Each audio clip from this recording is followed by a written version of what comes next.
Hi, I'm Shashank Bhargava, and you're listening to Three Things, the Indian Express news show. In this episode, we talk about India's hope of creating a pool of Olympic-level divers. We also talk about a man who scammed more than 15 women out of 3 crore rupees. But first, we talk about the cheetahs at the Kuno National Park in Madhya Pradesh. Within a span of just 3 days, 2 cheetahs died last week at the national park. This means that out of the 20 cheetahs that were translocated from South Africa and Namibia this year, 8 have died so far. Experts say that the latest deaths could be because of an infection that the cheetahs might have caught due to their radio collars being wet.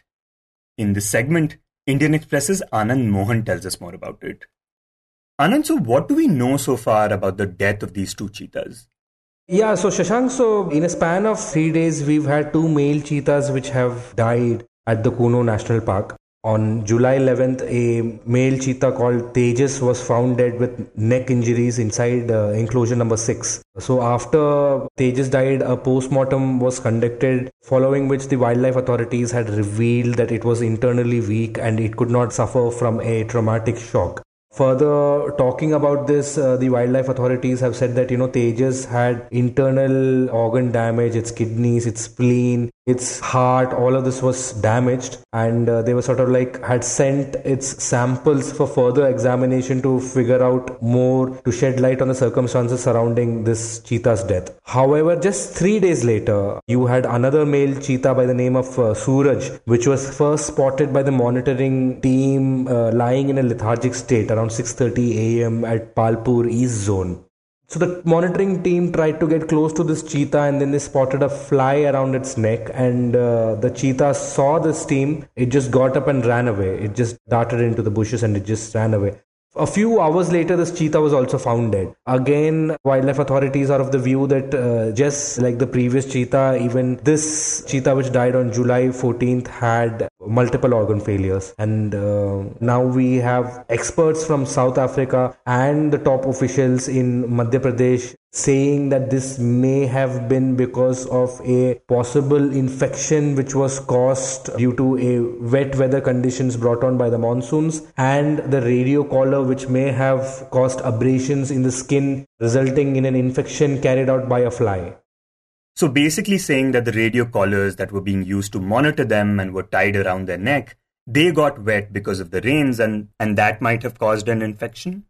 So South African experts, especially the people I've spoken to who work with, who've been collaring wild animals for decades now, have said that, that during monsoon times, the skin, when it comes in contact with water for an extended period of time, it becomes papery thin, right? Even if your feet gets wet, if your shoes get wet in the rain, if you just look at your legs, they start to become papery thin, right? So what they are saying is that probably when the skin becomes thin and when it's in contact with these radio collars, an abrasion may have taken place. Maybe the cheetah has scratched the collar, or maybe an abrasion of sorts has happened during the day. And when these cuts, when these neck injuries start to come to the fore, they suspect that flies may have infected this region, which must have then resulted in a high infection. These experts have seen videos of both the cheetahs, and they claim that these cheetahs were covered in maggots. And so they suspect that the maggots brought on high infection, leading to multiple organ failure and then eventually death. But we must also take note of the fact that the experts and wildlife officials in Madhya Pradesh are saying that this is a rarity as well. It's not like that you radio collar animals and then they just drop dead, They face these difficulties during monsoons. It is a rare occurrence. It doesn't happen every now and then, but it has happened in the past. There have been cases of animals like lions, dogs, leopards, cheetahs dying in Africa, where these experts have seen them dying because of similar issues. And considering that there are still many cheetahs with radio collars on, what measures are authorities planning to take now? So the authorities are saying that, first of all, there's a meeting which is going to be held where they are going to chart out the future course of action. But the Chief Wildlife Officer, Mr. J.S. Chauhan, has told us yesterday that they are thinking of tracking down 10 free-ranging cheetahs, which have been released from the enclosures at Kuno and are free-ranging at the moment, that they're supposed to track them down, dart them, check their collars for infection and probably bring them back into the enclosure and monitor them till the monsoon is done with. Mr. Chauhan has said is that is what common sense would say, that it's a precautionary move, even though he is also maintaining that the radio collars are not the reason behind the death. It may be a contributing factor. So we cannot really say that radio collars are behind the death, but we must also take stock of the situation that this may be a possibility of infections breaking out due to wet weather conditions. And they have also said that a male coalition of Namibian brothers collectively known as the Rock Stars, they have started to develop infections. I mean, that is what they think, that is what the monitoring team believes. And they are trying to track down this coalition and get them back into the enclosure. So there are currently 10 of these animals out in the wild, and it is going to be an uphill task for the wildlife officials to track them down. It is expected that this is going to be a time-taking exercise. The monitoring team will have to cover a large area in this park, so it has its own difficulties. And Anand, do these cheetahs need to wear a radio collar? What do experts say about that? So whenever a translocation takes place, whenever you shift animals from, let's say, from one country to another, or even within the same country to different national parks, they equip these animals with radio collars for a short span of time. The experts say till 6 months maybe you need to keep these trackers on. So these trackers, they serve a wide range of purposes. They help in identifying what are the important areas and habitats which are used by cheetahs. So that gives you very good information on making these wildlife corridors. Then it also helps you understand how human-made changes, like what if human beings start to make some sort of construction near the parks or whatever. How is that affecting the cheetahs' movement patterns? It can also help you keep track of cubs if they are being born. It can also help you in understanding issues related to disease management. And also it can also help you send out a team quickly if a cheetah is in need. So these radio collars serve a wide range of purposes, but after a period of time, the authorities are expected to remove them as they keep supplementing the population with a fresh batch of cheetahs and new cheetahs which are going to be born. Okay, so out of the 20 cheetahs which were brought from South Africa and Namibia this year, 5 have passed away. Could you talk about the reasons behind their deaths? So we spoke about the 2 male cheetahs which had died in a span of 3 days. Apart from these 2 cheetahs, on May 9th, a female cheetah by the name of Daksha, which was brought from South Africa, had died after a violent interaction with 2 male cheetahs during mating. Then the Daksha's death had come close on the heels of the death of the male cheetah named Uday, who was taken ill in the month of April. On March 27th, a Namibian cheetah named Sasha had died of kidney-related complications. And it was believed that Sasha had contracted the ailment during its captivity in Namibia and had been unwell since its arrival at Kuno. Apart from these 5 adult cheetahs which have died, we must also say that 3 of the cubs born to the female cheetah Jwala had also died in May. The first cub had died on May 23rd due to suspected weakness, and the other 2 died on May 25th due to extreme weather conditions and dehydration. Right, and since the death of the 2 cheetahs last week, did we see any political reactions to it? Yeah, so we have been seeing that the opposition Congress has been training its guns on the ruling BJP dispensation over the deaths which have been taking place in Kuno. The Madhya Pradesh Congress Committee President Kamal Nath has been attacking the government over the death of the cheetahs. He's been saying that the government doesn't have a proper plan, they don't know what they're doing, and because of sort of this misgovernance, cheetahs are dying. And then you have the Environment Minister Bhupendra Yadav, who has been saying that no, the cheetahs will remain in Kuno, that they are not going to be shifted out of this place. And you have top officials of the ruling BJP government out here defending its decision and its track record. In fact, yesterday the Ministry of Environment had also sent out a strong press release saying, refuting reports which had said that the Kuno officials were looking into infections brought on by wet weather conditions and radio collars as a possibility of the deaths, and it's called these reports as speculative and bereft of scientific reasoning, even though the South African experts stand by their words.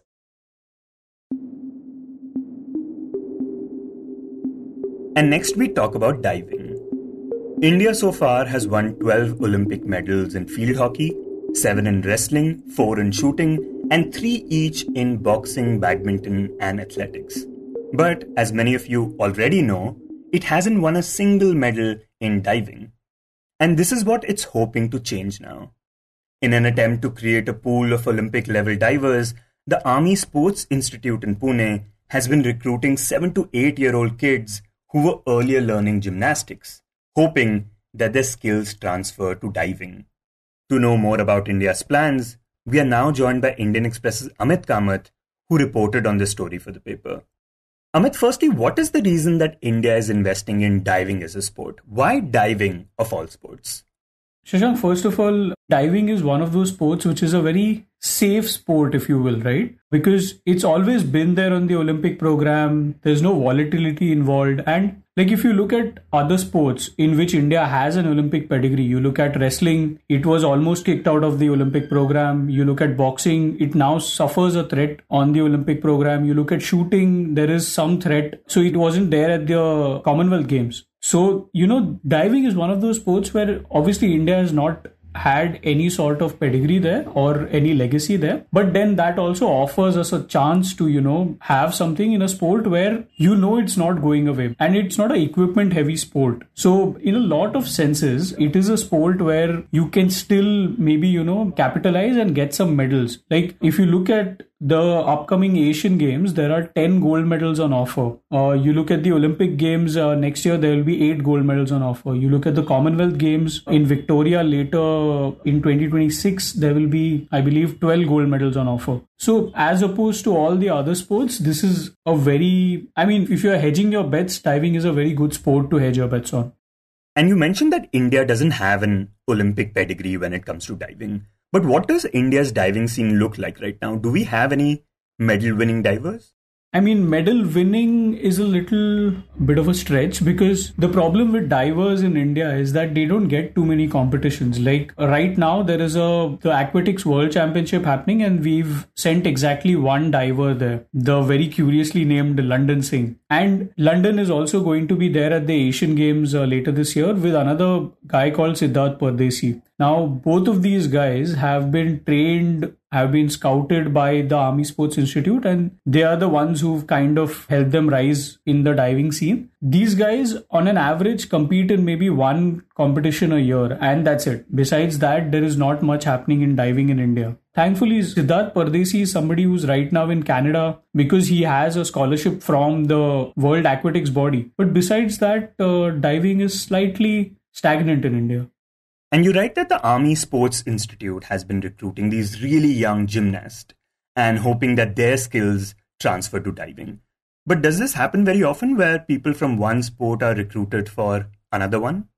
Abroad, it's very prevalent. In India, maybe not so much. If you look at a country like Australia, they've had at least 3 prominent examples of athletes who used to be gymnasts and who've been converted into divers and then went on to win Olympic medals. You have somebody like a Chantal Newbery who's won an Olympic gold and a bronze. You have a Briony Cole, you have a Brittany Robin. All of these are Olympic medalists. In India, maybe not so much, but then, this whole idea how this works is that in gymnasts, you obviously have somebody who's light, who has almost the same body type as a diver. So it's relatively easier to make them, change and switch into a different discipline. And the other thing is that these kids being recruited are 7 to 8 years old. How important is it for these kids to start practicing this early for a sport like diving? So just like gymnasts, divers are also somebody whose career peaks very early and ends even more notoriously early. Like by 24, 25, you are already done, more or less. So you need to start that much earlier. I know we are starting at the age of, the Army Sports Institute is starting at the age of maybe 7 or 8. But then there are countries like China. Obviously, we can't use China as a barometer for anything. But then there are countries who look at kids who are the age of 5, who are the age of 6 also. Because at that age, their limbs are slightly more easier to condition for the trickiness of the sport that the sport requires. And is it hard for the Army Institute to convince their parents to make this switch to diving? I think it gets slightly easier because of the fact that this is the army.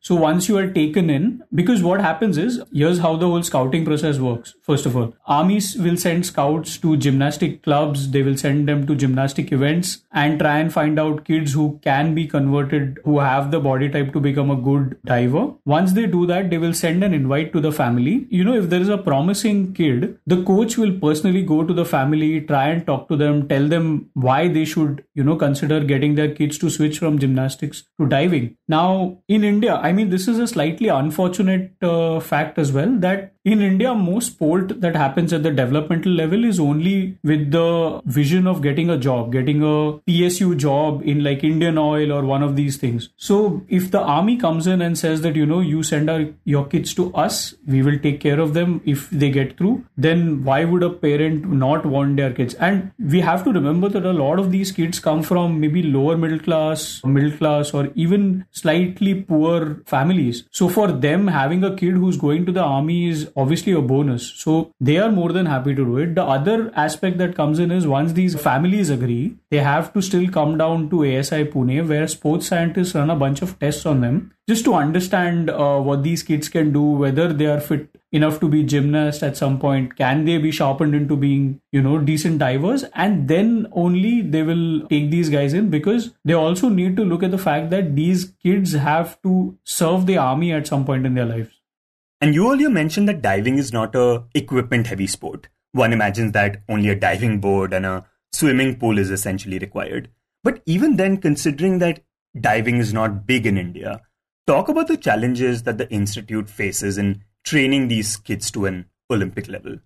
So at ASI Pune, one of the rare things that they have, which they say that nobody else in India has that, is something known as a dryland pit. Now, dryland pit is essentially something that removes the water, and instead of water, there are these foam cubes placed in, which is a lot less easier for the body to take. Even if you do like 30 jumps on it, as long as you are not falling really awkwardly on your neck or something, I don't think it is a problem. And that is how the Army Sports Institute kids are usually trained. They do a lot of work in the dryland gym before they are allowed to go into the pool and, jump. Because those sessions in the dryland pit are supposed to help them work and finesse their technique in a way for them to be water ready. And Shashank, two of the very fascinating apparatus that we saw at the Army Sports Institute. So there is a horizontal bar there on which you strap a diver, right? And then there is a giant wheel at the end of that rod. And the coach will stand there. The diver will be strapped onto the rod and the coach will just turn the wheel. When he turns the wheel, the athlete also kind of pirouettes around that year, and they can then work on their somersaults. They can then work on their technique.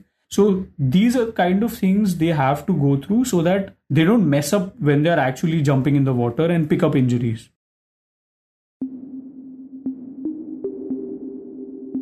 And next we talk about a man who was arrested by the Mysore police earlier this month after cheating more than 15 women out of 3 crore rupees in the span of a decade. This person is Mahesh KB Nayak, a 35-year-old man from Bengaluru. When we spoke to Indian Express's Kiran Parashar, he told us how his scam first came to light. So it all started on 13th of June when a 45-year-old woman who is a software engineer approached police in Mysore, where she claimed that she was married to Mahesh KB Nayak. According to her, she met Mahesh Nayak on Shadi.com on 22nd August 2022, where Mahesh Nayak claimed that he is a ortho surgeon, and then he told that he was living in Mysore and he expressed his desire to get married. Now in reality, Mahesh dropped out of school when he was in class 5. According to the police, he had tried to enter the film industry at one point, but he was not successful in doing so. Though the woman in this case obviously did not know that, and so she kept in touch with him. So on 22nd of December last year, the woman went to Mysore, where she visited his house in RT Nagar, where Mahesh KB Nayak claimed that it was his own house, but in reality he had taken it on rent. And after that, when she was convinced by Mahesh KB Nayak's all these dramatics, she was convinced, and on 28th of January this year, they got married at Dolphin Hotel in Visakhapatnam, where Mahesh KB Nayak and the people who claim to be his family members were also present. So right after the marriage on 29th, they returned to Mysore. But he says the very next day, Mahesh asked her to loan him 70 lakh rupees to open a clinic. When she refused, he began threatening her. But then a few days later, the woman was shocked to discover that Mahesh had run away with 15 lakh rupees and some of her gold jewelry. She tried to get in touch with him and find out where he was, but it wasn't working out. So at this point of time, what happened was a woman from Bangalore came to her residence saying that it was her residence. So the software engineer was initially shocked to know that somebody had come and claimed that it was her house. So after a brief conversation, the woman who had come from Bangalore said that she was wife of Mahesh. This came as a complete shock to her. So what she did was she went to a Kuvempu Nagara police station on 13th of June and filed a complaint stating that Mahesh KB Nayak had cheated her by marrying him for the second time because he was already married. The police took up the investigation in this case. However, the police were unable to reach out to Mahesh Nayak because his phone was switched off at that point of time. So what police did was they collected his call details record. And to their surprise, what they found was all the calls that he got or he made was from women. So the police started calling these women one by one, trying to find out more about Mahesh Nayak and what he had been up to. So initially the women did not reveal their association or their friendship or relationship with Mahesh Nayak. So when police started to question them in the lines of that he has married a couple of women and he has cheated, and they also started to share photos of these marriages. Then when the women started to realize that they were also being deceived. So by then the police got a detail of 15 women who were married to Mahesh KB Nayak. Now, it is after talking to these women that the police came to know about Mahesh's modus operandi. He would create fake profiles on different matrimonial sites and would specifically target financially independent, divorced women over the age of 30. And another thing is, in all of these cases, there are few similarities that police have found out. So in cases like right after meeting them virtually, what he did was he claimed either himself to be an engineer, doctor or a civil contractor, and he used to hire parents and family members. In the sense, he used to bring people like laborers or these artists, a small-time artists who are out of jobs, all these people. So he used to pay them somewhere between 3,000 to 10,000 to act like his parents, relatives and other things. And in order to convince these women, what he did was one of his wives is a doctor in Bangalore. So he used to visit her clinic and he used to take photos of him wearing a stethoscope, white apron and everything. And he used to pose there. So whenever he shared his photos, everybody started to believe that he was really a doctor. And he also showed a place and claimed that it was his clinic in Mysuru. So within few days after meeting them, the marriage program used to be held. Right after marriage, what he used to do is he used to take them to a house or they will go to their house and he will stay there. And initially he would say that he is having some financial problems because of something that he is coming up with. Like if he portrayed himself as a doctor, he wanted to establish a clinic. Or if he wanted to show himself as a contractor, he would say he has some financial disputes. And also he would say that he has some civil dispute within the family where he is going to get the money. But the opponents have paid a huge sum of bribe to the police to target him. So his wife or wives used to be convinced by his version and they never used to reveal about the whereabouts of Mahesh Nayak. And this is how Mahesh ensured that none of his wives would contact the police even after he would run away with their money. However, to keep up with this facade, Mahesh would contact his wives periodically and visit them once or twice a month. And he even fathered 5 children with 3 of his wives. And even though the police have come to know about this case now, Kiran says that this was not Mahesh's first brush with the law. He was also arrested in 2013, who claimed to be his first wife, had filed a complaint with Bengaluru police stating that he had married another woman. So back in 2013, he was arrested and he got released on bail. Right after that, he was absconded. He never was in picture. So after that, nobody knew where Mahesh Nayak was.